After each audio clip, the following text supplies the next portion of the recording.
السلام عليكم ورحمة الله وبركاته. وعليكم السلام ورحمة الله وبركاته. أعوذ بالله من الشيطان الرجيم.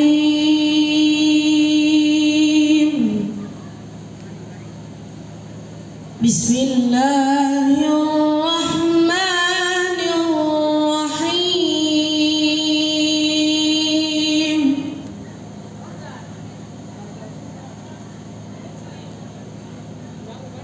يا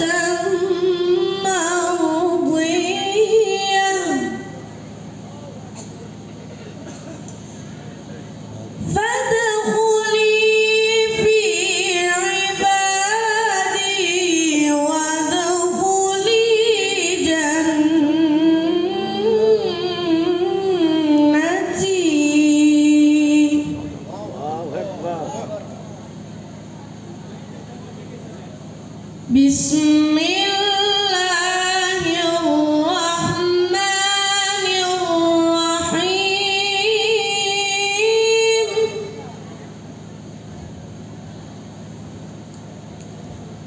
بسم الله الرحمن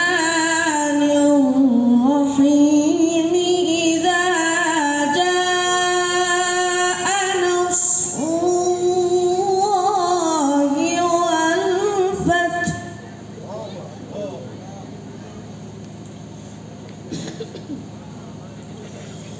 ورأيت الناس يدخلون في دين الله أفواجا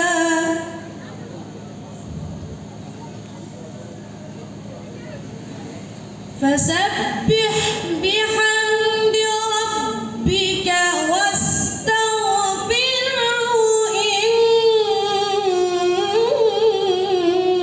إنه كان توابا. ما شاء الله. بسم الله الرحمن الرحيم. قل هو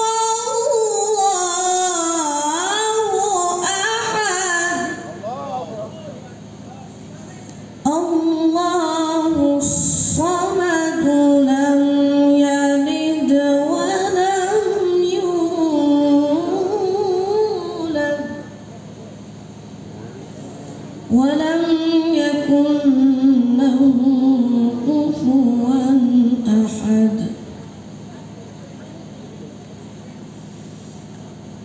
قل هو الله أحد الله الصمد لم يلد ولم يولد ولم يكن له كفوا أحد.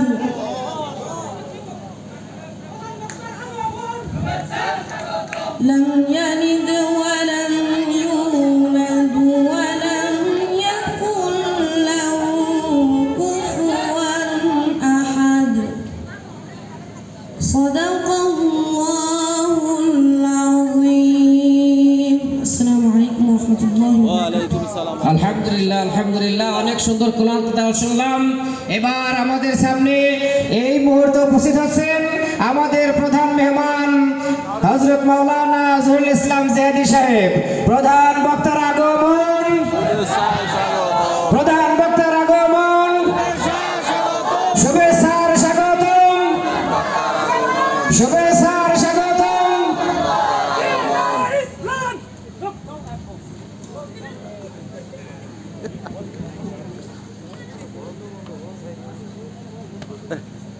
কি কস? হ্যাঁ, এলে রেকর্ড হইলো। কথা কিন্তু রেকর্ডে দিতেছে।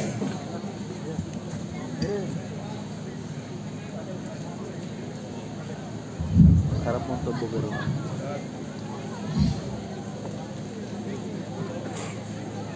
আলহামদুলিল্লাহ, আমাদের সামনে প্রধান বক্তা উপস্থিত হয়েছেন। এবার আমি বিনীতভাবে অনুরোধ করব আমাদের প্রধান মেহমান হযরত মাওলানা জহিরুল ইসলাম জাহিদি সাহেবকে পবিত্র কালাম এবং সুন্নাত রাসূল সাল্লাল্লাহু আলাইহি ওয়াসাল্লাম নিয়ে দ্বীনি আলোচনা, দ্বীনি তাকরীর পেশ করার জন্য বিনীত অনুরোধ করছি। সম্মানিত প্রধান মেহমান হযরত মাওলানা জহিরুল ইসলাম জিহাদি সাহেব। আসসালামু আলাইকুম ওয়া রাহমাতুল্লাহি ওয়া বারাকাতুহু।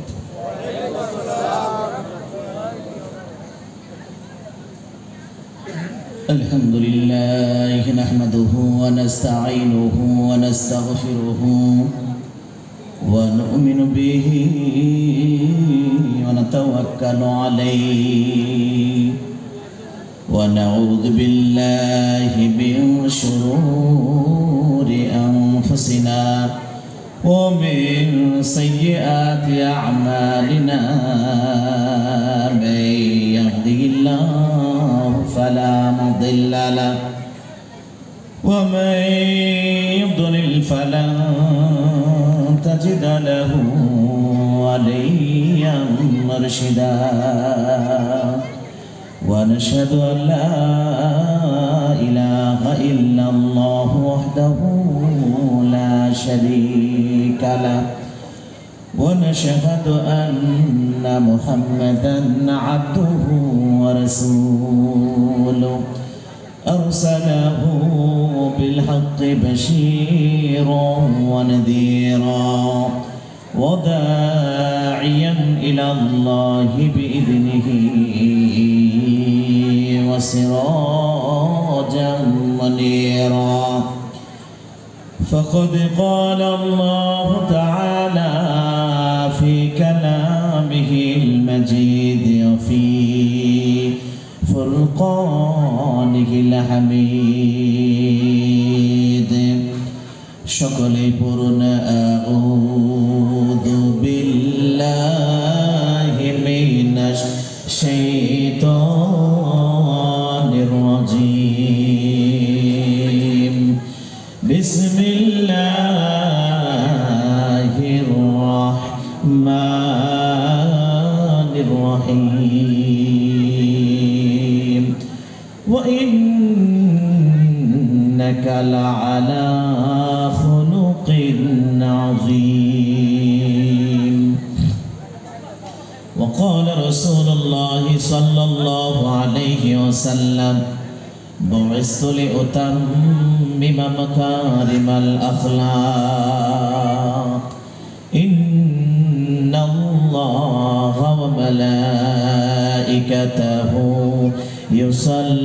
يصلون على النبي يا أيها الذين آمنوا صلوا عليه وسلموا تسليما اللهم صل على محمد সবাই পড়েন اللهم صل على محمد وعلى آل محمد كما صليت على إبراهيم وعلى آل إبراهيم إنك حميد مجيد اللهم بارك على محمد وعلى آل محمد كما باركت على إبراهيم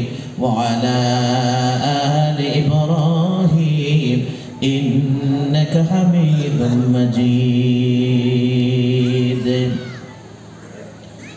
মোরা হতে চাই প্রিয়তম তোমার মোদের কবুল করো হে পরওয়ার হে পরওয়ার মোরা হতে চাই প্রিয়তম তোমার মোদের কবুল কর হে পরোয়ার, হে পরোয়ার।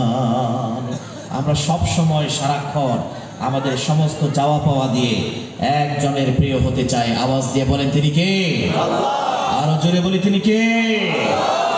মোরা যেন হতে পারি সত্যবাদী, যেমন ছিলেন আবু বকর। মোরা যেন হতে পারি নির্ভীক সৈনিক, যেমন ছিলেন নেতা ওমর। ঠিক কিনা বলেন? মোরা যেন হতে পারি সত্যবাদী, যেমন ছিলেন আবু বকর। মোরা যেন হতে পারি নির্ভীক সৈনিক, যেমন ছিলেন নেতা ওমর। এই মোনাজাত তোমার কাছে আল্লাহ করি মোরা বারবার। মোরা হতে চাই প্রিয়তম তোমার, মোদের কবুল কর হে পরোয়ার, হে পরোয়ার। মোদের কবুল কর হে পরোয়ার, হে পরোয়ার। মানিকগঞ্জ জেলা সদর কেওয়ারজানি গ্রামবাসীর উদ্যোগে আয়োজিত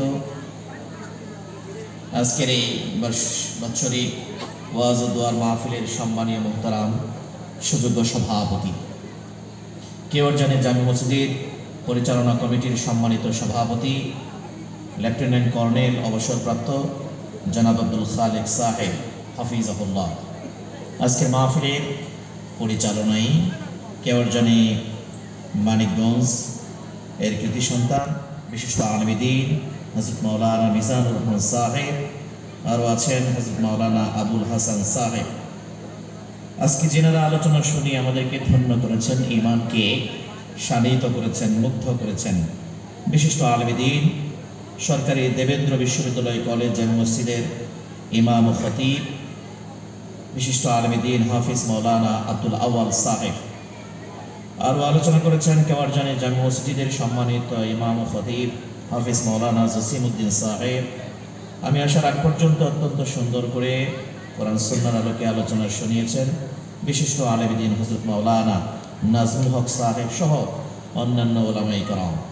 মঞ্চের সামনে বলিষ্ঠ দিনদার ইমানদার মুসলমান ভাইরা, পর্দার আড়ালে অবলা সরলা সর্বোচ্চ সম্মানিতা মা ও বোনেরা, লক্ষ্য করছি অত্র এলাকার এক ঝাঁক তরুণ সমাজ, হীরকখণ্ড সোনার টুকরা যুবক ভাইরা, সবাইকে নিয়ে এই প্রতিকূল আবহাওয়ার মধ্য দিয়েও আল্লাহ যে আমাদেরকে এখানে কোরআন ও সুন্নাহর আলোচনা করার এবং শোনার জন্য একটু সুযোগ করে দিলেন, তারই দরবারে খুশি এবং আনন্দ চিত্তে মন প্রাণ উজাড় করে সমস্ত মহব্বত আর ভালোবাসা একত্রিত করে সিংহ শার্দুলের মতো গর্জন দিয়ে কেওয়ারজানি এলাকার আকাশ বাতাস মুখরিত করে চিৎকার দেখবার সকলেই পড়ছি আলহামদুলিল্লাহ।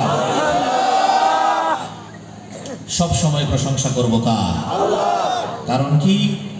আল্লাহ বলেন, গোলাম রে আমি আল্লাহর প্রশংসা এই জন্যই করবে, আলহামদুলিল্লাহি রাব্বিল আলামিন। গোটা আলম বলতে যা বোঝায়, আমরা যা দেখি এবং দেখি না, যে রাজ্যের যে সাম্রাজ্যের যে সৃষ্টিকূলের বর্ণনা আমরা শুনি এবং শুনি না, গোটা আলমের যিনি প্রশংসা করতে হবে তার। ঠিক কিনা? আমার ভাইয়েরা, আল্লাহর প্রশংসা করব। এই প্রশংসা মানুষ আল্লাহর করতে জানতো না। এই মানুষগুলো এত বড় বড় এত অন্ধকার যুগের মানুষ ছিল যে মানুষগুলো স্রষ্টার বিধান মানত না, স্রষ্টার বিধান জানতো না। একজনের মাধ্যমে আল্লাহ আমাদেরকে জানিয়েছেন, তিনি বলেন রহমাতুল লিল আলামিন। আল্লাহু আকবার। আমরা যে নবীর উম্মত, যে নবীকে আমাদের জন্য মডেল করেছেন, যে নবীকে আমাদের জন্য উসওয়ায়ে হাসানা করেছেন, যে নবীর কথা, যে নবীর কাজ, যে নবীর কর্মকে একমাত্র আমাদের জন্য অনুসরণীয় করেছেন, সেই নবীকে আল্লাহ রাব্বুল আলামিন পাঠিয়েছেন গোটা আলমের জন্য রহমতের কান্ডারি করে। আল্লাহ যে সৃষ্টি জগতের মালিক রব, আমাদের যিনি নবী সেই নবীও হলেন সেই আলম, সেই সৃষ্টি জগতের জন্য রহমতের ভান্ডার।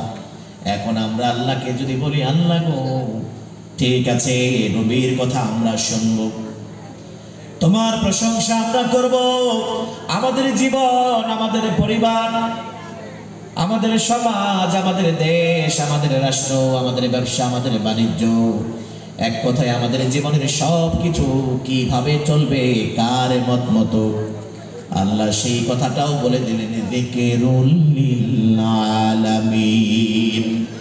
আল্লাহ আমাদের জন্য এমন একটি জিকির দিলেন, এমন একটি কোরআন আমাদের নিকট নাজিল করলেন। আল্লাহ বলেন গোলাম রে, যেই ব্যক্তি কোরআনকে অনুসরণ করবে, কোরআনকে অনুধাবন করবে, কোরআনকে পড়বে, কোরআন অনুযায়ী জীবন করবে, সেই লোকটাকে দোজাহানের সফল বানিয়ে দিবেন কে? শুরুতেই আমি আপনাদের কাছে দুঃখ প্রকাশ করছি, এজন্যই আমি আজকে চাইলেও আমার মন মতো আপনাদের সামনে আলোচনা করতে পারবো না। আমি গেল কয়েকদিন আগে দারুণভাবে একটি রোডে ডাকাতের কবলে পড়ে আমার এই মাথার মধ্যে এখনো 32টা সেলাই আছে। আমি পারলে আপনাদেরকে দেখাবো। তো কর্তৃপক্ষ আমার ওপর যে আকাঙ্ক্ষা করে প্রত্যাশা করে আমাকে দাওয়াত দিয়েছে, হয়তোবা সেই প্রত্যাশা আজকে পূরণ নাও হতে পারে, তবে বেঁচে থাকলে দেখা হবে। কি বলেন? দোয়া করতে থাকেন, কিছু কথা যেন আল্লাহ বলার জন্য তৌফিক দেয়। সকলে বলি আমিন। আমি আজকে আপনাদের সামনে একটি মহান চরিত্র নিয়ে আলোচনা করব, যে মহান চরিত্রের ব্যাপারে সার্টিফিকেট দিয়েছেন আমার আল্লাহ, যে মহান চরিত্রের ব্যাপারে গুণগান প্রশংসা করেছেন স্বয়ং আল্লাহ। শুধু তাই নয়, গোটা সৃষ্টি জগতের জন্য সেই চরিত্রকে আল্লাহ রাব্বুল আলামিন মডেল করে, উত্তম করে, উন্নত করে, মাপকাঠি করে আমাদের জন্য পাঠিয়েছেন। তার নাম হচ্ছে মুহাম্মদ সাল্লাল্লাহু আলাইহি ওয়াসাল্লাম। আল্লাহ কোরআনে বলেন লাকাদ কানা লাকুম ফি রাসূলিল্লাহি উসওয়াতুন হাসানা। একমাত্র কেবলমাত্র তোমাদের জন্য, তোমাদের জীবনে রয়েছে বিশ্বনবীর জীবনে উত্তম আদর্শ। আমাদের জন্য আদর্শ হচ্ছে নবীর জীবনে। কার জীবনে? নবী হচ্ছে আমাদের জন্য মডেল। এখন আপনি লক্ষ্য করবেন, আপনি যেই কাজকর্মগুলো করেন সেটার সাথে নবীর সম্পর্ক আছে কিনা, নবীর জীবনে সেই সমাধান আছে কিনা। আপনারা জানেন নবী একজন শিশু ছিলেন, আমরাও এক সময় শিশু ছিলাম। কি বলেন আমার ভাইয়েরা? নবী বিয়ে করেছেন, আমরা করি। নবী বেচা কিনা করেছেন, আমরা করি। নবী চাকরি করেছেন, আমরাও করি। নবী বাবা ছিলেন, আমরাও বাবা। নবী ওনানা ছিলেন, আমরাও নানা। নবী একজন শ্রমিকও ছিলেন, আমরাও অনেক সময় শ্রমিক। নবী একজন মুসল্লি ছিলেন, আমরাও মুসল্লি। নবী একজন নামাজের ইমাম ছিলেন। কথা বলেন ঠিক কিনা? আমরা অনেক সময় নামাজের ইমাম। শুধু তাই নয়, আমরা যারা রাষ্ট্রের ইমাম, মেম্বার, চেয়ারম্যান, এমপি, মন্ত্রী, নবী আমার সর্বোপরি একজন সফল রাষ্ট্রনায়ক ছিলেন। কথা বলেন ঠিক কিনা? এই জন্য আল্লাহ রাব্বুল আলামিন বলেন গোলাম রে, গোটা দুনিয়ার জন্য আমার নবী হলো তোমাদের জন্য মডেল। জীবনের এমন কোনো জায়গা নাই, এমন কোনো স্থান নাই, এমন কোনো কর্ম নাই যেই কর্মের মাঝে আমার নবীর কোনো চরিত্র নাই। তার মানে হলো আমার নবী হলেন পৃথিবীর সর্বশ্রেষ্ঠ মানুষ, সোনায় সোহাগা তার জন্য আদর্শ, পৃথিবীর সবচেয়ে অবহেলিত, একেবারে রাস্তার বঞ্চিত এতিম অনাথ, তার জন্য নবী মডেল। আলাম ইয়াজিদিকা ইয়াতীমান ফাআওয়া। সর্বোপরি তিনি ছিলেন একজন এতিমের নাটক, এতিমের জন্য নায়ক, এতিমের জন্য একজন লিডার। যদি বলেন সুবহানাল্লাহ। সুবহানাল্লাহ। জন্মের পূর্বে নবী আমার বাবা হারায়, অল্প দিনের ব্যবধানে নবী আমার মাও হারায়। এমন এতিম মানুষ জগতের বিশ্ব নবী। তিনি একদিন নামাজে যাচ্ছেন, ঈদের নামাজ। ঘটনাটা আপনারা সকলেই জানেন। সেই নামাজের ঈদগাহের পথিমধ্যে একজন এতিম কান্নাকাটি করছে, কোনো মানুষ তাকে থামাতে পারছে না, সান্ত্বনা দিতে পারছে না। কারণ তিনি জানেন আমি একজন এতিম মানুষ, আমার দুঃখ এবং দুর্দশা এতিম ছাড়া অন্য কেউ বুঝবে না। সেই পথ দিয়ে যাচ্ছেন এই জগতের শ্রেষ্ঠ এতিম আল্লাহর নবী, বাবা হারা মা হারা। তার চোখের সামনে পড়লো সেই এতিম। আল্লাহর নবী তার মাথার মধ্যে হাত বোলালেন, তার খবর নিলেন। সে এতিম লোকটাকে ধরে তার বাড়ি নিয়ে গেলেন। বিশ্বনবী বললেন, ও এতিম, তুমি শান্ত হও। ফাতেমার মতো মানুষ যদি তোমার মা হয়ে যায়, আর আমি মুহাম্মদের মতো মানুষ যদি তোমার বাবা হয়ে যায়, বলো এতিম, তোমার কোনো দুঃখ থাকতে পারে? এত বড় উদার পরিচয় দিলেন বিশ্বনবী। পরবর্তীতে সে এতিম সন্তান, তার মা তাকে নেওয়ার জন্য আসে। পরবর্তীতে তার মায়ের যিনি স্বামী, বাবাও তার জন্য তাকে নেওয়ার জন্য আসে। কিন্তু মুহাম্মদ এমন একজন বাবার আদর তাকে দিয়েছেন, এমন একজন অভিভাবক তার জন্য হয়েছেন, তিনি তার আপন মাকে ছেড়ে তার মুহাম্মদের দরবারকে জীবনে গ্রহণ করে নিয়েছে। তার মানে ভালো একজন এতিমেরও তিনি আদর্শ। বিশ্বনবী কয়েকটি খেজুরের জন্য একটা ইহুদির বাড়ি কাজ করেছেন। কোন মানুষ যদি সমাজ এবং দেশের শ্রেষ্ঠ একজন শ্রমিকও যদি হতে চায়, তার জন্য আল্লাহর নবী শ্রেষ্ঠ আদর্শ। শুধু তাই নয়, বিশ্বনবী একজন 18-19 বছরের একজন যুবক। গোটা মক্কায় ঢোল ছড়িয়ে গেল, আল আমিন যুবক মুহাম্মদ এত আমানতদার, এত বুদ্ধিমান, এত চৌকস। তার মতো বুদ্ধিমান, তার মতো কর্মঠ এই সমাজে আর কেউ নাই। তৎকালীন সময়ের শ্রেষ্ঠ একজন ব্যবসায়ী, শিল্পপতি, নাম হলো আম্মা জান খাদিজাতুল কুবরা। তার নজরে, তার কানে সেই গল্প ভাসে মুহাম্মদের কথা। অল্প সময়ের ব্যবধানে খুঁজতে লাগলেন সেই যুবক মুহাম্মদ কোথায়। এমন আমানতদার, এমন সত্যবাদী, এমন লোকটাকেই তো আমার বড় প্রয়োজন। অল্প সময়ের ব্যবধানে আল্লাহর নবীকে, আল আমিন যুবক মুহাম্মদকে সংগ্রহ করলেন। তার চাচার কাছ থেকে তার গোটা ব্যবসায়ের একজন কর্মচারী হিসেবে তাকে নিয়োগ দিলেন। ইতিপূর্বে আম্মা জান খাদিজাতুল কুবরা তার দোকানে যত বেচা কিনা হয়েছে, উন্নতি হয়েছে, তার নিজের মুখের কথা। যুবক মুহাম্মদকে তার ব্যবসায়ে কাজে যেই নিয়োগ দিয়েছেন, বিগত দিনে যত লাভ না হয়েছে, যুবক মুহাম্মদ তার দোকানে আসার আগমনের বরকতে তার চাইতে বহুগুণ বাড়িয়ে দিয়েছে কে? আল্লাহ। আম্মা জান খাদিজা কই, না, একে তো নরমাল কর্মচারী রাখতে চলবে না, এক অসাধারণ যুবক। জীবনে কত যুবক দেখেছি, কত মানুষ দেখেছি, কত মানুষের কাজকর্ম দেখেছি, কত কথাও শুনেছি, এমন অসাধারণ মানুষ হতেই পারে না। ও আল আমিন, ও যুবক মুহাম্মদ, তুমি আমার এই ব্যবসার কোনো সাধারণ কর্মচারী নয়। আজকে থেকে গোটা ব্যবসায় যেন তোমার হাতে ছেড়ে দিলাম। তুমি আমার গোটা ব্যবসায়ের ম্যানেজার। তুমি আমাকে যা বুঝ দিবে আমি তাই মেনে নেব। গোটা ব্যবসা তুলে দিলেন বিশ্বনবীর হাতে, যুবক মুহাম্মদের হাতে। অল্প দিনের ব্যবধানে গোটা ব্যবসা যেন তুঙ্গে উঠে গেল। আম্মা জান খাদিজা বলে, আমি যেদিকে তাকাই সেদিকেই যেন ভরপুর আমার ব্যবসার উন্নয়ন আর উন্নতি দিয়ে ভরা। এক পর্যায়ে যুবক মুহাম্মদ পাই টু পাই হিসাব যখন আমাকে করে দেয়, বিগত জীবনে আমি এত বেচা কিনি, এত উন্নতি আমার দোকানে দেখি নাই, যতটা না দেখেছি যুবক মুহাম্মদের এই বেচা কিনের আমলে। তখন থেকে নবী আমার একজন সফল ব্যবসায়ী, সুবহানাল্লাহ। তিনি হয়ে গেলেন গোটা মক্কা সমগ্র ব্যবসায়ীদের একজন মডেল আদর্শ।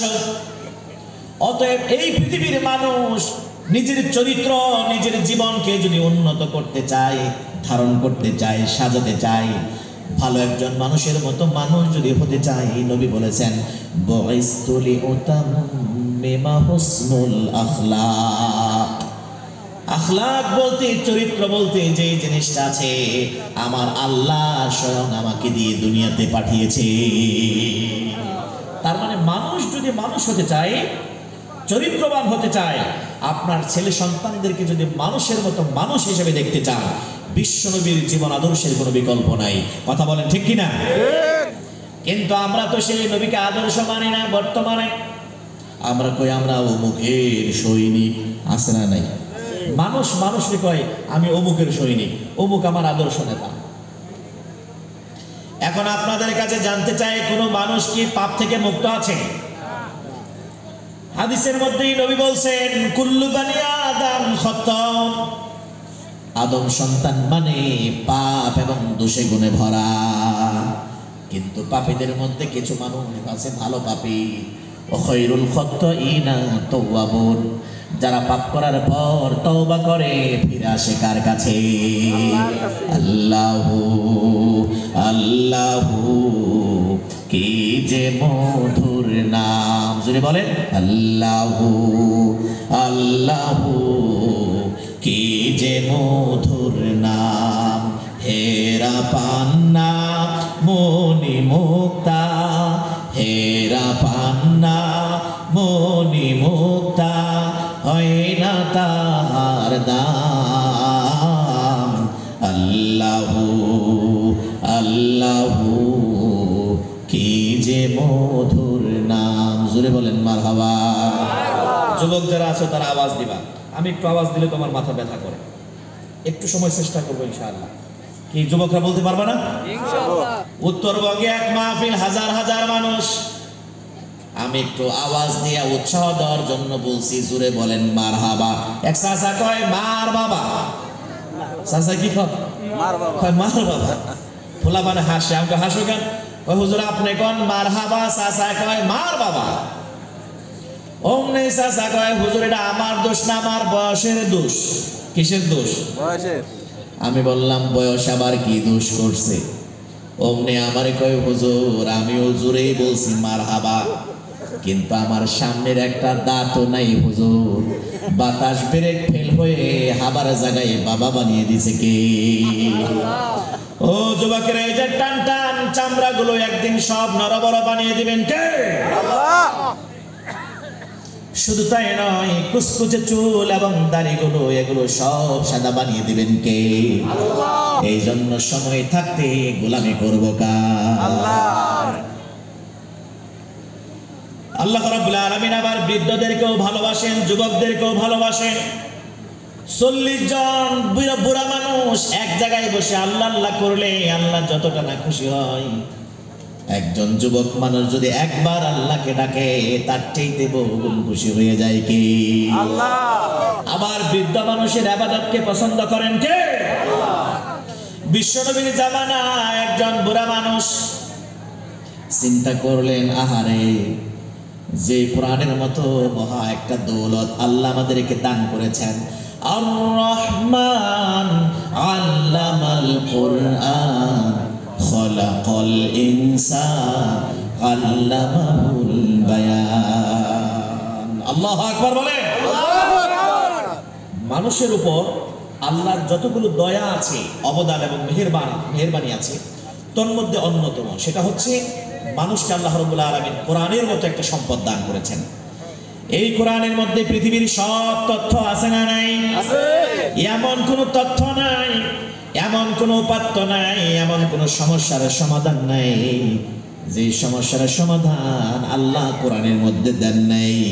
আল্লাহ কোরআনে বলে দেন, ওয়ানাজ্জালনা আলাইকাল কিতাবা তিবয়ানান লিকুল্লি শাই। গোলাম রে, এমন কোন বিষয় নাই যে বিষয় আমি আল্লাহ কোরআনের মধ্যে আলোচনা করি নাই। যে কোরআনকে অন্তর থেকে মহব্বত করে ধরলেও সওয়াব, যে কোরআনকে যদি কোনো মানুষ না বুঝা পড়ে তবু সওয়াব আছে না নাই? কেউ কোরআনটাকে পড়লো আলহামদুলিল্লাহি রাব্বিল আলামিন, পরে আলহামদুলিল্লাহি রাব্বিল আলামিন আর রহমানির রহিম মালিকি ইয়াউমিদ্দিন, কেউ পড়তেছে এরকম করে, গুনগুন করে পড়ে, গুনগুন করে পড়ে। আপনি ওই লোকটার পাশে গিয়ে আপনি বসলেন, আপনার ওযুও নাই, আপনার গোসলও নাই, শুধুমাত্র আপনি তার পাশে গিয়ে বসলেন, মনের কান কানের কান দিয়ে তার কোরআন তেলাওয়াত গুলো আপনি শুনলেন। আপনারা এই ফতোয়া দেন, যদি আপনি মন থেকে আল্লাহর কালামকে শুধু শোনেন তবু সওয়াব আছে না নাই? এবার জবাব দেন, যেই কোরআনকে ধরলে সওয়াব, বুকে লাগাইলেও সওয়াব, যেই কোরআনকে পড়লেও সওয়াব, যেই কোরআনের মতো বাণী শুধু শুনলেও সওয়াব, সেই কোরআন দিয়ে যদি কেউ জীবন গড়ে, সেই কোরআন দিয়ে যদি কেউ সংসার গড়ে, সেই কোরআন অনুযায়ী যদি দেশ চালায়, সেই কোরআন অনুযায়ী যদি ব্যবসা বাণিজ্য করে, তাহলে আরো সওয়াব দান করবেন কে? বুড়া লোকটা চিন্তা করলেন, আহারে যে কোরআনের এত ফজিলত, সেই কোরআনই পড়তে পারে না। তবে আল্লাহ গো, জীবনে একবার হলেও মরার আগে এই কোরআনটা পড়ে যাওয়ার তৌফিক দিয়ে দিও, বলেন আমিন। বুড়া মানুষ কষ্ট করে কোরআন শিখছে। এখন বলেন দেখি, যে কোনো জিনিস শেখার পরে এত সহজ না। যেমন যেই লোক একটা জিনিস পারে আর যে পারে না, দুইজন কি সমান? ওয়ামা ইয়াস্তাউল আ'মা ওয়াল বাসীর, আল্লাহ বলে দিয়েছে যে দেখে এবং দেখে না সমান না। ওয়ালাজ যুলুমাতি ওয়ালান নূর, অন্ধকার এবং আলো যেমন সমান না, আল্লাহ তেমনই বলেন যে জানে এবং জানে না সে কোনোদিন সমান না। আল্লাহ সেই বান্দা বৃদ্ধ গোলাম অত্যন্ত কষ্ট করে ঠেকে ঠেকে সবে মাত্র কোরআনটারে শিখছে। কোরআনের ফজিলত সই না, যে কোরআনটারে ধরলেও সওয়াব, এটা পড়লেও সওয়াব, এটা শুনলেও সওয়াব, এটা দিয়ে জীবন করলে ওই জীবনটারে সোনার জীবন বানিয়ে দেয় কে? যেমন হযরতে ওমর ইসলাম গ্রহণ করার আগে তিনি ছিলেন কি? ডাকাত, তৎকালীন সময়ের সেরা সন্ত্রাস।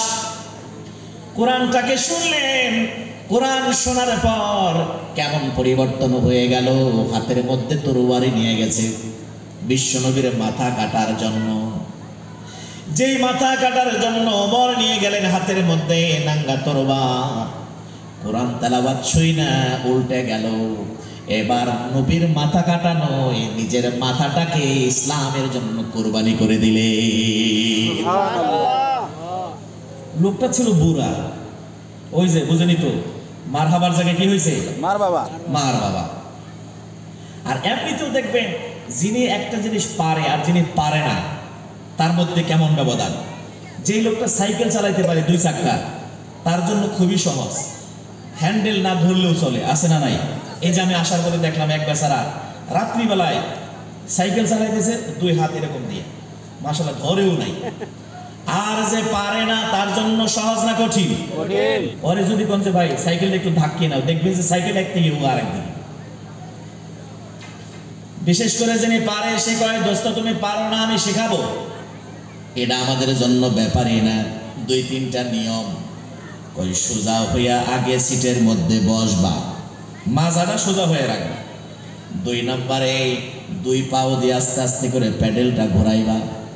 3 নম্বরে চোখের দৃষ্টি 20 কদম সামনে রাখবা। এরকম নিয়ম বলে না? কিন্তু এটা তো যে পারে ওর জন্য, আর যে পারে না ও তো মাশাআল্লাহ সিটের মধ্যে বসার পরে ওর পাছা গরম হয়ে গেছে, বুঝেন নাই? মাজা বলছে সোজা, কিসের সোজা? মাজা হইলো মানিকগঞ্জ, মাথা হলে দেখবেন পাটুরিয়া, আছে না নাই? আরে ভাই সোজা করো কিসের? সোজা করতে করতে সাইকেল দিকে পড়ে গেছে। বলছে সামনের দিকে তাকাও, সামনের দিকে তাকাও। তাকায় কোন দিকে? প্যাডেলের দিকে, বুঝেন নাই? মানে না পারলে যা হয়। বৃদ্ধ গোলাম আল্লাহর সেই বান্দা বুড়া মানুষ কষ্ট করে কোরআন শিখলেন। কোরআনের মধ্যে 114টা সূরা আছে না নাই? আছে। তার মধ্যে একটা সূরার নাম হলো সূরা ওয়াদ-দুহা। আমার সাথে বলেন, ওয়াদ-দুহা ওয়াল-লাইলি ইযা সাজা মা ওয়াদ্দাআকা রাব্বুকা ওয়া মা ক্বালা। আমরা মোটামুটি পড়লাম আর কি, এর চেয়ে একটু সুন্দর করে পড়া যায়, আরো সহি করে শুদ্ধ করে মাখরাজ দিয়ে। এখন সে তো বৃদ্ধ মানুষ, দাঁত নাই, সবেমাত্র কোরআন শিখছে, সে তো আর আমাদের মতো পড়তে পারে না। ঘরের মধ্যে গুনগুন করে কোরআনের এই সূরাটা সেই লোকটা পড়তেছে, মুরব্বী পরে এরকম করে ওয়াদ্দহে ওয়াল্লাইলি ইযা সাজে মাহাবদ্দে আকে রব্বুকে ওয়া মা কলে। একটাও কি ঠিক আছে? নাই। দুহার জায়গায় দহে, কলার জায়গায় কলে। কলে। মাশাআল্লাহ, উনি ওনার মতো করতেছে। বাড়ির পিছন দিয়ে দিক দিয়ে রাস্তা, জনগণের হাঁটার পথ, সেই পথ দিয়ে যাচ্ছে এক সময়ের ইসলামের দ্বিতীয় খলিফা, তার নাম হলো হযরতে ওমর। নাম কি? হযরত ওমর। মানুষটা কেমন নরম না গরম? গরম। দাও খোদা দাও আমায় আবার ওমর দারাজ দিল। পড়েন আমিন। আমিন। ও খোদা দাও আমায় আবার ওমর দারাজ দিল। দাওয়ালের মতো বীর সেনানি, আলীর মতো বীর সেনানি, জাগাতে নিখিল।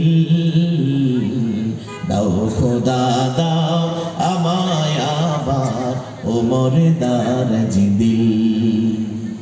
এমন গরম মেজাজি মানুষ, উনি দাঁড়িয়ে একটু খেয়াল করলেন, বুড়া না জোয়ান তা তো আর দেখেন নাই, শুধু কান দিয়ে শুনছেন যে ওয়াদ্দোহা, এখানে কই ওয়াদ্দহে ওয়াল্লাইলি ইযা সাজে। ওমর কই রে বাবা রে বাবা, এ তো সাংঘাতিক মানের কারি সাপ, বুঝেন না, টিটকারি আর কি। কয়েকটু কারি সাপে দেখা যায়, রাগ এবং মেজাজ গরম করে লাফ দিয়ে ঘরে ঢুকছে। পুরা শক্তি এবং সাহস নিয়ে দেখে কারে মারুম, মারারই তো জায়গা না, এক বুড়া মানুষ। মেজাজ কন্ট্রোল করতে পারে না, থাপা দিয়া কলারে ধরছে, পাঞ্জাবির কলারে ধরে কয় হাতে নাতে যদি বিচার করি না বাঁচবই না, চল বেটা নবীর দরবারে ফাইজলামি করো কোরআন নিয়ে। বুড়া চিন্তা করলেন যে আজরাইলে ধরছে, আওয়াজ করে লাভ নাই, জানি মরু, সব হয়ে গেছে। হাসিয়া নবীর দরবারে নিয়ে গেছে। বিশ্ব নবী কয় বলে কি সমস্যা, কি অপরাধ? বিশ্ব নবীর ওমর কয় নবী গো, সমস্যার অপরাধ বুঝি না, এই বেয়াদবের একটা বিচার কইরা দেন। নবী কয় বুড়া মানুষ কি বেয়াদবি করেছে আগে খুলে বলো, তারপরে বিচার। কয় আমি বলতে চাই না, বেয়াদবের কাছ থেকে শুনেন। নবী চিন্তা করলেন, ও আল্লাহর বান্দা, বৃদ্ধ বৃদ্ধ গোলাম, কি হয়েছে তোমার? ওমরের সাথে বেয়াদবি। বৃদ্ধ মানুষ, একেবারে সোজা সরল মানুষ, পোলাপানের মতো। নবীর সামনে কয় নবী গো, বেয়াদবি টেয়াদবি বুঝি না, আমি একজন বুড়া মানুষ, ঘরের ভিতরে বসা ছিলাম, আল্লাহর কোরআন গুনগুন করে পড়তেছিলাম, এই তো আমার বেয়াদবি। কয় কি? উমর বলে বেয়াদবি, আর বুড়া কয় কোরআন পড়তেছিলাম, মিলল? কোনো কিছুই মিলল না। বিশ্বনবী বলে ওমর রে, তুমি বলো বেয়াদবি, আর বুড়া বলে কোরআন পড়া, ঘটনা কি একটু খুলে বলো। ওমর বলে নবী গো, আমি খুইলা বলতে চাই না, বেয়াদবের কাছ থেকে শোনেন। রাগ কন্ট্রোল করতে পারতেছে না, বুঝুন নাই, নবী তো মহাবিচারক, তার সামনে বিচার করা যাবে না। নবী এমন মাপের নবী, যার সামনে বিচারক দিয়ে কোনো বিচার নাই। দুনিয়ার কোন মানুষের আওয়াজ নবীর আওয়াজের চাইতে উঁচু করার কোনো জায়েজ নাই, ঠিক কিনা? সেই নবী কয়, আল্লাহর বান্দা, বৃদ্ধ গোলাম, তুমি একটু খুলে বলো ঘটনাটা কি? তুমি বলো কোরআন পড়তেছিলা, তাহলে আমি তোমার কাছ থেকে শুনতে চাই, দেখি তুমি কোরআনটাকে কেমন করে পড়তেছিলা। এবার বৃদ্ধ লোকটা কয় নবী গো, আমি কোরআনের এই সূরাটা এইভাবে পড়তেছিলাম, ওয়াদ্দহে ওয়াল্লাইলি ইযা সাজে। উমর রাগের সাথে কয় নবী অনুমতি দিবেন নাকি সাইজ করে শুরু করুন? বিশ্বনবী কয়, হে উমর শান্ত হও, ঘটনা এখনো পরিষ্কার না, তুমি শান্ত হও, আমাকে একটু বসতে দাও।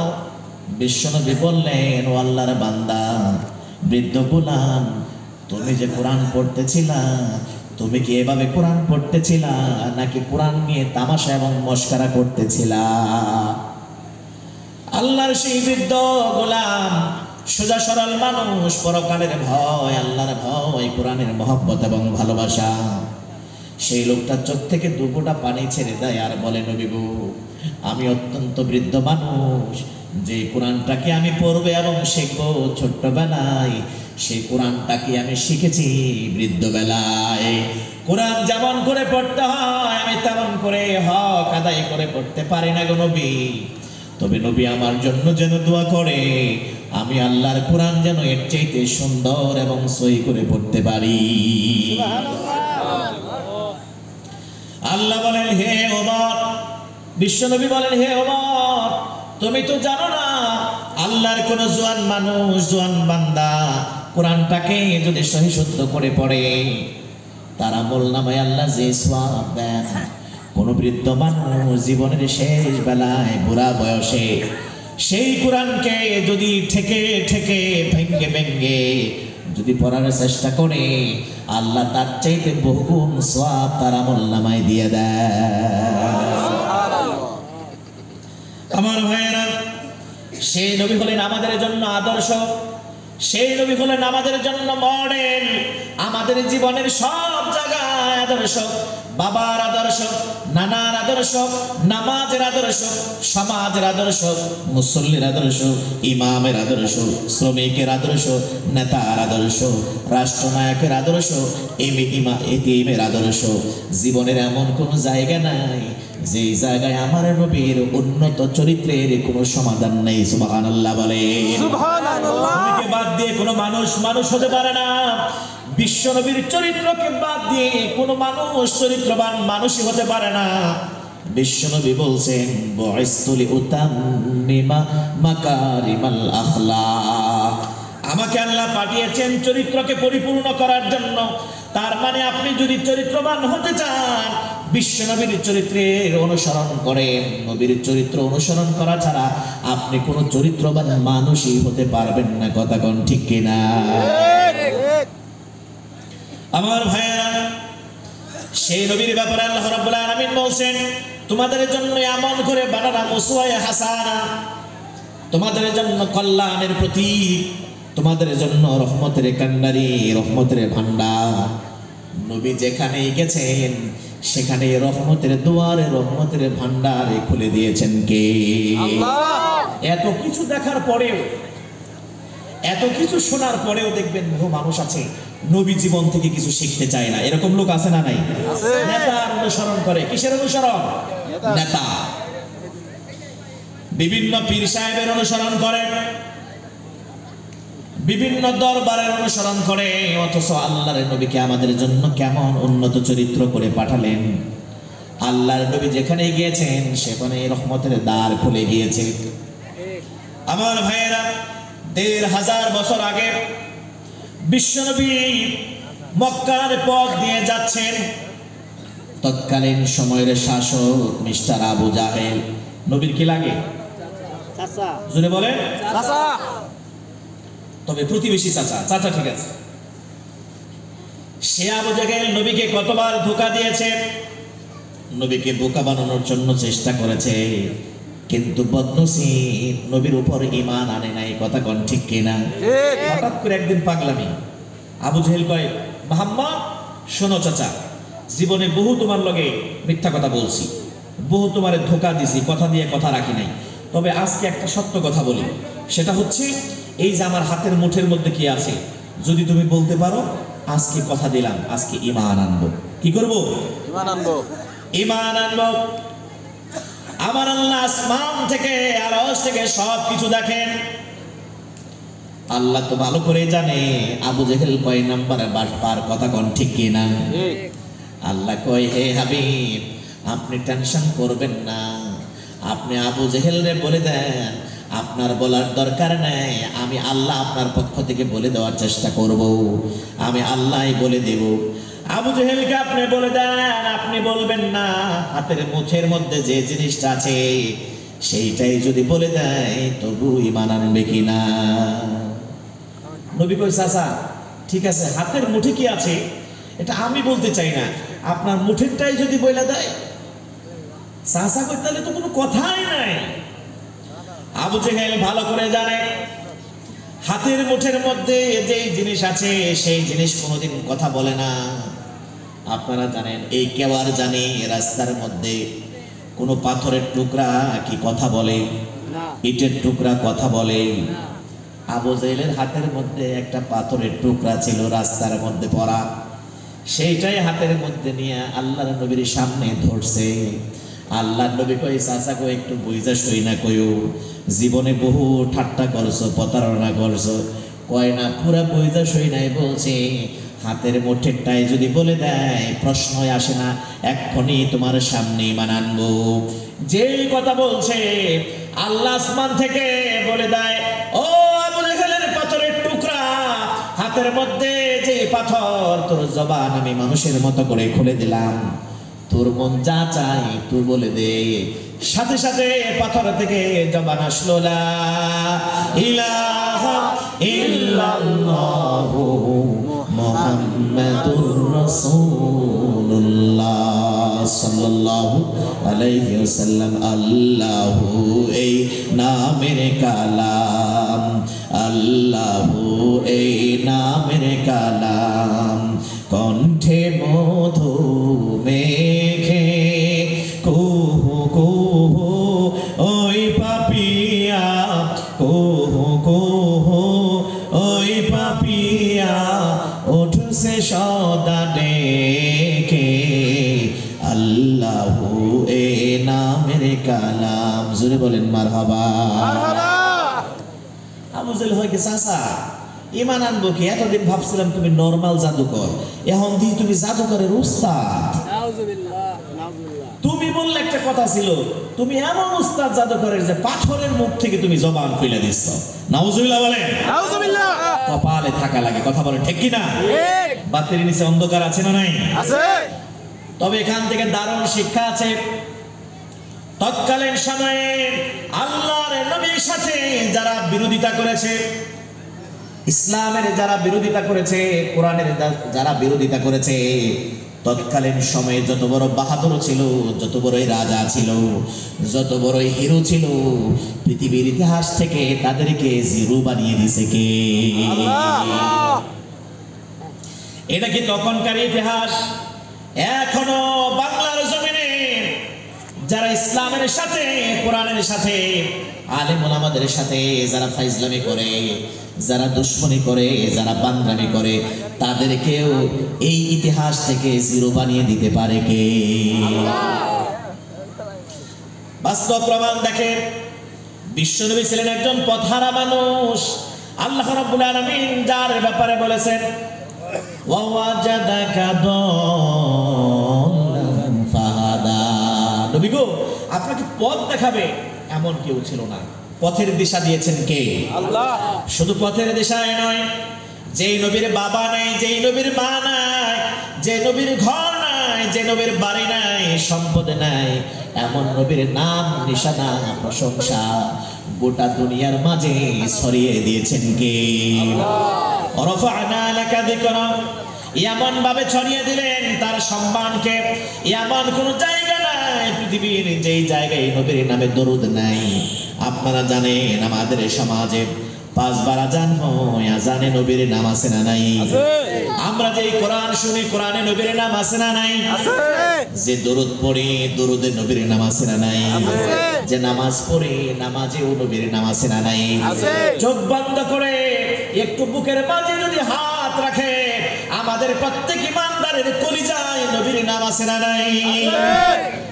হৃদয়ে মুহাম্মাদ, চেতয়ে নাই মুহাম্মাদ,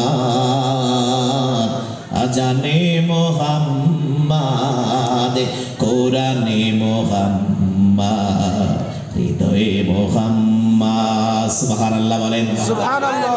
বরঞ্চ সেই নবীদের পথ যারা ধরছে, সেই নবীদের রেখে যাওয়া কোরআন আন্দোলন, ইসলামী আন্দোলনের পথ যারা ধরেছে, ইসলামের রশি যারা ধরেছে, বাড়ি নাই, ঘর নাই, বংশমর্যাদা নাই, কিন্তু নবীদের রেখে যাওয়া কোরআনী আন্দোলন, কোরআনের পথ ধরার কারণে পৃথিবীর মানচিত্রের মাঝে তাদেরকে আলোকিত করেছেন কে? আল্লাহ। নবীর সাথে দুশমনী করেছে মিস্টার আবু জাহেল।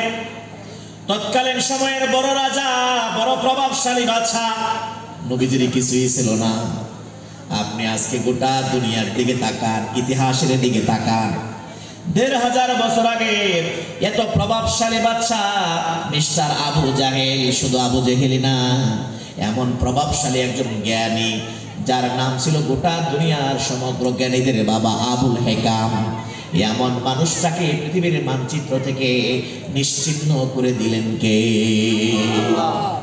আমি যখন ছাত্র বয়সে প্রথম মক্কায় যাই, যাওয়ার পরে খুব একটা মনের মধ্যে আকুতি যে নবীজির কষ্ট দিছে এই লোকটার বাড়িটা একটু দেখো, মানে আবু জাহেল।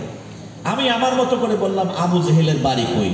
যেই বলছে আবু জাহেলের বাড়ি কই, আমার সামনে যে পুলিশ, ও সাথে সাথে পড়তেছে লা হাওলা ওয়ালা কুওয়াতা ইল্লা বিল্লাহ, আউযু বিল্লাহি মিনাশ শাইতানির রাজিম।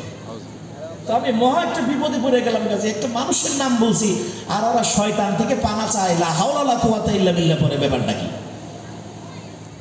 পাশে একজন সম্ভবত নোয়াখালীর একজন খাদেম মুস্কি মুস্কি হাসে আর আমার দিকে তাকায়। আমি তো ভাইজান আমি তো কিছুই বুঝলাম না, আপনি কেন হাসেন? কই বুঝলেন না দেখাই তো হাসি। পুলিশরা আপনি কি বলছেন? আমি বলছি আবু জেহেলের বাড়ি কই? কই পুলিশ কি কইছে? আমি কই লা হাওলা ওয়ালা কুওয়াতা ইল্লা বিল্লাহ কয়, আউযু বিল্লাহ কয়। কই বুঝেন নাই? আবু জেহেল নবীর সাথে দুশমনি করার কারণে, কোরআনের বিরোধিতা করার কারণে আল্লাহ তাকে এত লাঞ্ছিত অপমানিত বেজ্জতি করেছেন। আবু জেহেলের নাম পর্যন্ত দুনিয়ার একজন মানুষ উচ্চারণ করতে চায় না, বিশেষ করে আরবের কোনো মানুষ আবু জেহেলের নামটা পর্যন্ত নাই না। অথচ যার সাথে দুশমনি মুহাম্মদ সাল্লাল্লাহু আলাইহি ওয়াসাল্লাম, পৃথিবীর অসংখ্য মানুষের নাম মোহাম্মদ আছে না নাই? ধামরাই থানা, এই যে আপনাদের পার্শ্ববর্তী ঢাকা, তাই না? মোহাম্মদী একটা মাদ্রাসা শহরে, বহু আগের কথা, প্রায় ১ যুগ। সেখানে মাহফিল করতে গেলাম, একেবারে আমি আরো ছাত্র তখন। বড় হুজুরের রুমে বৈশা আমি বলছি আমার একটু চা দিলে ভালো হয়। যেই বলছি চা দিলে ভালো হয়, এক ছাত্রের ডাক দিল, কয় আজরাইল। ওই পাশে থেকে কেউ জি হুজুর। যেই বলছে আজরাইল, ওই পাশ থেকে কয় জি হুজুর। আমি তো কাঁপাকাঁপি শুরু করে দিছি। কয় কি চাইলাম চা, আর এই চা আনার জন্য আজরাইল খুঁজি। চিন্তা করলাম যে মাদ্রাসায় আজরাইল পড়ায়, সেই মাদ্রাসায় যে কোনো সময় মৃত্যুবরণ করা লাগতে পারে। কি কম? আমি হাসি দিয়া কইলাম হুজুরে যে ব্যাপারটা কি? কইলে কর আমি তো আজরাইল খুঁজি নাই, আমি চা চাইছি। ওই হুজুর ওর ডাক নাম হইলো আজরাইল, ওর ভালো নাম হইলো আব্দুল্লাহ। আমি বললাম আজরাইল কেন? ওই খুব সাহসী জমের মতো, ছোটবেলায় ওর বাপ মা ওরে আজরাইল রাখছে ডাক নাম। আমি তাও বলো, আমার যেখানে বাড়ি, গ্রামের বাড়ি, ওই পাশে এক বেচারার সন্তান হয়েছে। ছেলেটার সাইজে ফাইজে একবারে ছোট, অনেকে আছে না যে 22 ইঞ্চি 36 ইঞ্চি। তো ছোট হওয়ার কারণে বাপ মা সব করে রাখছে ট্যাবলেট। কি রাখছে? ট্যাবলেট। ওর পাশে আর একজন একটু চিকনা চাকনা লম্বা চূড়া, ওর নাম রাখছে ক্যাপসুল। কি রাখছে? ক্যাপসুল। আর মা বোনদের নাম তো দেখবেন কমলা, আঙ্গুরি, বেদানা, আছে না নাই? আছে। এটা দ্বারা কি বুঝাই আমি? যে দেশের মানুষের নাম ট্যাবলেট আছে, আঙ্গুরি আছে, কমলা আছে, বেদানা আছে, হাসতামশা কইরা আজরাইলও রাখে, কিন্তু সেই সমাজে আপনি দ্বিতীয় একটা নাম আপনি খুঁজে পাবেন না, যার নাম আবু জাহেল। কথা কোন ঠিক কিনা? যার সাথে দুশ্মনী, যে মানুষটার সাথে দুশ্মনী, যারে কয় কবি, যারে কয় জাদুকর, যারে কয় পাগল, এমন মোহাম্মদের নাম গোটা দুনিয়ায় লক্ষ কোটি আছে না নাই? এই জন্য আমাদেরকে শিক্ষা নিতে হবে, এমন কোন ভূমিকা, এমন কোন অবস্থান যেন আমি না নেই, আমার আচরণে, আমার কাজে কর্মে আবু জেহেলের সাথে মিলে যায়। যদি আবু জেহেলের সাথে মিলে যায়, শুধু পৃথিবীর ইতিহাস থেকে নাম নিশানা মুছে যাবে না, জীবনেও তোমার নাম কেউ দুনিয়ার মানুষ রাখবেও না। কথা কোন ঠিক কিনা?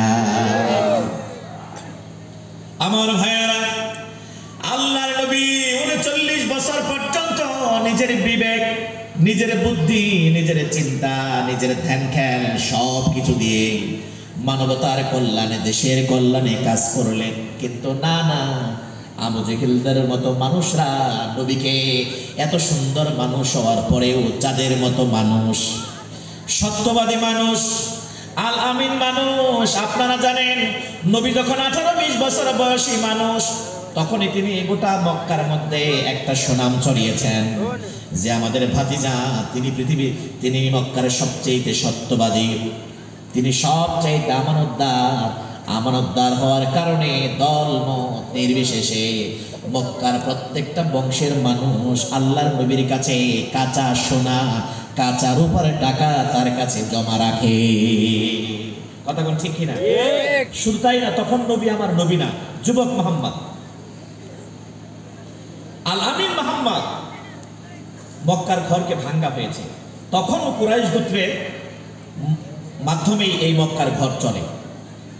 সেখানে ছোট্ট একটি কালো পাথর আছে, আপনারা জানেন এটা তখন থেকে বরকতি পাথর, পূর্ব যুগ থেকেই। এই পাথরকে ভেঙ্গে দূরে এক নিরাপদ জায়গায় রাখা হলো। যখন পাথরকে বসানো হবে, এই বরকতি পাথর কে বসাবে এটা নিয়ে লাগলো ঝগড়া। কেউ বলে আমি অমুক বংশের লোক, আমি লাগাবো। আর একজন বলে না, আমার বংশের শক্তি বেশি, মানুষ বেশি, আমি লাগাবো। আর একজন বলে না না, শক্তির কথা বইলা লাভ নাই, আসো যদি পারো মারামারি করি, যে পারে সে লাগাবে। খেয়াল করছেন, একটা পাথর বসানো নিয়ে যুদ্ধ করব তারা, এই ছিল মক্কার মানুষের কাজ। একজন ভালো জ্ঞানী মানুষ, ভালো মাতাব্বর মানুষ, সে বলে না না, ছোট্ট একটি পাথর, এটা লাগানো নিয়ে তোমরা ঝগড়া করবে, তোমরা খোলা তরবারি বের করে তোমরা যুদ্ধ করবে। যুদ্ধ মানে মারামারি, কাটাকাটি, জীবন নাশ হতেই পারে না। আমি একটা পরামর্শ দেই, তোমাদের কেমন লাগে দেখো। নিরপেক্ষ নির্দলীয় একজন কেয়ারটেকারের কথা বলবো। সেটা কোনো ব্যক্তি নয়, সেটা কোনো গোত্রের নয়, দলের নয়। আমরা এখানে আগামীকাল পর্যন্ত অপেক্ষা করব। আগামীকাল সর্বপ্রথম এই মক্কার চত্বরে যিনি আসবেন, তাকে আমরা মাতাব্বর মেনে এই সমস্যার আমরা নিরসন করব। সবার কাছে পরামর্শটা ভালো লাগছে, যেহেতু কোনো বংশের কথা বলে নাই, কোনো ব্যক্তির কথা বলে নাই, কোনো নাম বলে নাই, কয় নিরপেক্ষ জিনিসটা সবাই ভালোবাসে। কথা কোন ঠিক কিনা? এই যে দেশের এক নিরপেক্ষ সরকারের জন্য কতদিনের লড়াই, কথা কোন ঠিক কিনা? আমার ভাইয়েরা কয় ঠিক আছে, আমরা মারামারি বাদ দিয়ে অপেক্ষা করি। আগামীকাল কে আসে সেই বিচারক, এই মক্কার চত্বরে অচেনা, অজানা, অগান্তুক সেই লোক। সবাই ওদের আগ্রহে হয়ে বসে আছে। সকাল যখন হয়ে গেল, পূর্ব দিগন্তের সূর্য উঁকি দেয়, হেলে দুলে হাঁটি হাঁটি পা পা করে সারা জীবনের অতীব চেনা সেই লোকটি মক্কার কাবাগরের চত্বরে যখন ঢুকলেন, সবাই মিলে এক বাক্যে বলে উঠল, হাদা আল আমিন, হাদা আস-সাদিক, হাদা মুহাম্মদ সাল্লাল্লাহু আলাইহি ওয়াসাল্লাম। আরে তো আমাগো ভাতিজা, এ তো আমাগো সেই আল আমিন যুবক মুহাম্মদ। এখন বড় বড় মাতবর যারা, তার মধ্যে কিছু অ্যালার্জি শুরু হয়ে গেল। শত বছর ধরে মাতবরি করি, আজকে সেই মাতবুরিকে বিক্রি কইরা পোলাপানের মাতবুরি মাইনা নেওয়া লাগবো। বুড়াগো মধ্যে আর একজন কয় না, সমস্যা নাই, পোলাপান হলে কি হবে, জীবনেও মিথ্যা কথা বলে নাই, মানুষকে ধোকা দেয় নাই, এমন জ্ঞান বুদ্ধি তারে দিছে, দেখো একবারের জন্য তার বিচারটা কেমন হয়ে মেনে নেওয়া যায়। তার দ্বারা কোনো পার্সিয়ালিটি হবে না, ধোকা দেয় নাই মানে ভেজাল দেয় নাই, কাউকে ঠকায় নাই, মাল সারা জীবন তার কাছে যা গচ্ছিত রেখেছি, জীবনেও কোনোদিন সে কাউকে ধোকা দিয়ে আমানতের খেয়ানত করে নাই। অল্প বয়স কি হলে কি হবে, সে মেজাজে অনেক ভারী। মাতবর মানল, যুবক মোহাম্মদকে বিপাকে করছে।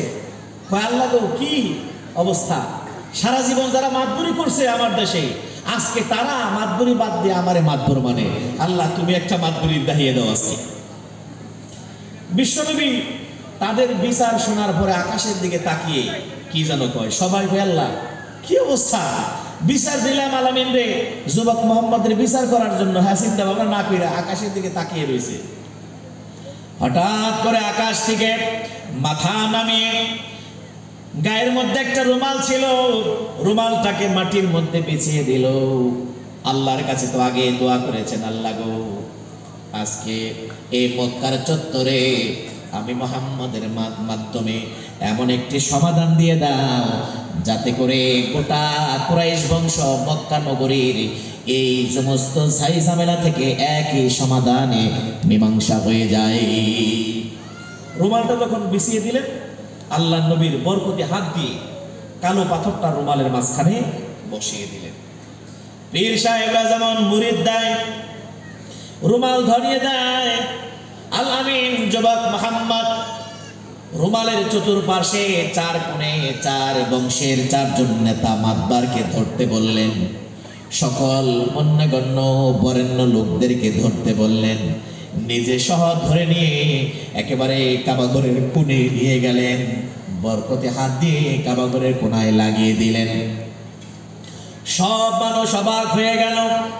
শত শত বছরের বিচারকরা তারা বলল, আহারে ও মক্কার মাতবররা, তোমরা দেখো জীবনে কত বিচার দেখছো, কত বিচার করছো, আজকে আমাকে ভাতিজা যেই বিচার করলো, আমরা জিন্দিগিতে এমন বিচার কোনোদিন চোখে দেখি নাই। সুবহানাল্লাহ। তিনি অল্প বয়সে হয়ে গেলেন মক্কার সেরা বিচারক। সুবহানাল্লাহ বলেন। তার মানে তিনি কয়েকটা খেজুরের বিনিময়ে সেরা একজন শ্রমিক, একটা বিচারের মাধ্যমে সেরা মাতাব্বর, একজন এতিমের সান্ত্বনার বিনিময়ে তিনি হয়ে গেলেন এতিমদের লিডার, নামাজের মাধ্যমে তিনি হয়ে গেলেন নামাজের ইমাম, সর্বশেষ মদিনার রাষ্ট্র গঠনের মাধ্যমে হয়ে গেলেন পৃথিবীর সর্বশ্রেষ্ঠ সেরা রাষ্ট্রনায়ক। আল্লাহর সেই নবী 40 বছর পর্যন্ত গোটা মক্কার অলিতে গলিতে 39 বছর পর্যন্ত মানুষকে কল্যাণের কথা বলেছেন, ইনসাফের কথা বলেছেন, মানবতার কথা বলেছেন, সাম্যের কথা বলেছেন, বৈষম্য দূর করার কথা বলেছেন। কিন্তু না না, হঠাৎ করে 40-এর পর নবীর উপর যখন কোরআন নাজিল হতে লাগলো, আল্লাহর নবীর এই আসমানি কথা, কোরআনি কথা শোনার পর যারাই তাকে বলেছে আল আমিন আস-সাদিক, সে আবু জেহেলের গোষ্ঠীরাই তাকে বলা শুরু করলো তিনি হলো কবি, তিনি হয়ে গেল জাদুকর, তিনি হয়ে গেল শায়ের। নবীকে পাগল বলে, জাদুকর বলে, কবি বলে। আল্লাহর নবী কখনো কখনো মনক্ষুণ্ণ হয়, মন ব্যথা পায়, আল্লাহকে বলে, আল্লাহ গো, যে দেশের মানুষ আমাকে এত ভালো বলে, সেই দেশের মানুষ আমারে কেন জাদুকর বলে, সেই দেশের মানুষ আমারে কেন পাগল বলে। আল্লাহ কয়, নবী গো, মা আনতা বিনিআমাতি রাব্বিকা বিমাজনুন। নো টেনশন, মন খারাপ করবেন না, আল্লাহর দয়া এবং মেহেরবানিতে আপনি কখনোই পাগল হতে পারেন না। জোরে বলেন সুবহানাল্লাহ। ওয়া ইন্না লাকা লাআজরুন গায়রা মামনুন। এখানে একটা বিষয় লক্ষণীয়, আল্লাহ কয়, নবী গো আপনি শোনেন, মানুষকে যারা পাগল বলে, মানুষের মধ্যে যারা মানুষকে পাগল বলে, ওই মানুষকে কেউ পুরস্কার দেয় না, পুরস্কৃত হয় না। পাগলরা মাঠে ঘাটে বাজারে ঘোরাঘুরি করে, আর আপনাকে যারা পাগল বলে আপনি তাদেরকে দেখতে পাবেন, তাদের সামনে আপনার কত পুরস্কার, আপনার জন্য রয়েছে দুনিয়ায় এবং আখিরাতের সর্বশ্রেষ্ঠ সম্মান। কথা কোন ঠিক কিনা? ওয়া ইন্নাকা লাআলা খুলুকিন নাযীর। নবীকে আপনার চরিত্রের কথা যারা কালিমা দেয়, পাগল বলে, জাদুকর বলে, তাদের জন্য আমি আল্লাহ রাব্বুল আলামিন শুনিয়ে দিলাম, আপনি এমন অসাধারণ, এমন বিশাল, এমন উন্নত, এমন মহান চরিত্রের অধিকারী।